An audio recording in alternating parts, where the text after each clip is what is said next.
আসসালামু আলাইকুম সবাইকে। আজকে আমি দেখাবো কিভাবে মাত্র একটা রঙিন কাপড় আর একটু সুতা দিয়ে খুব সুন্দর একটা কাপড়ের বউ বানানো যায়। আপনারা ভিডিওতে দেখতেই পাচ্ছেন আমি একটা কমলা আর সাদা মিশ্র রঙের কাপড় ব্যবহার করছি। চলুন ধীরে ধীরে পুরো প্রক্রিয়াটা কিভাবে সম্পূর্ণ করলাম সেটাই দেখি। আশা করি সকলে ভিডিওটা শেষ পর্যন্ত দেখবেন। আর যারা আমার পেজে নতুন তারা অবশ্যই ফলো করে রাখবেন নিত্য নতুন সব ডিজাইনের ভিডিও পাওয়ার জন্য। সবার আগে আমি কাপড়টাকে দুই ভাগ করেছি। একটা অংশ দিয়ে বউয়ের মাথার উপরে সাজ, আরেকটা অংশ দিয়ে নিচে গাউন বানাবো। কাপড়টা হালকা নরম হলে বানানো অনেক সহজ হয়।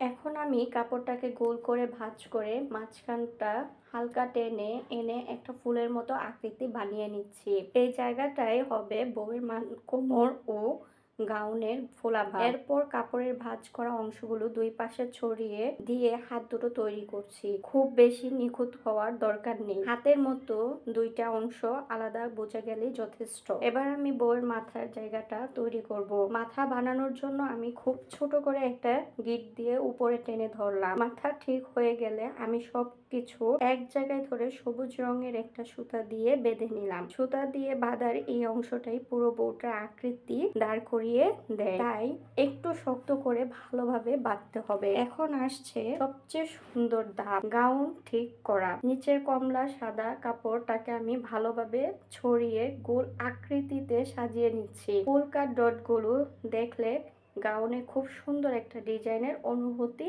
আসে। কাপড়টা যত সুন্দরভাবে ছড়িয়ে দেওয়া যায় বউটা ততই আকর্ষণীয় হয়ে ওঠে। আমি গাউনের সামনে আর পিছন দিক দুইটাই হাত দিয়ে ঠিক করে দিচ্ছি যাতে দেখতে ফুলের মতো গোল হয়। চাইলে একটু স্টার্চ স্প্রে করলেও আরো ফোলা ফোলা ভাব লাগে। আপনারা দেখতেই পাচ্ছেন খুব অল্প সময়ে শুধু ভাঁজ আর বাঁধনের মাধ্যমে দারুণ একটা কাপড়ের বউ তৈরি হয়ে গেল। ধন্যবাদ সবাইকে ভিডিওটি শেষ পর্যন্ত দেখার জন্য।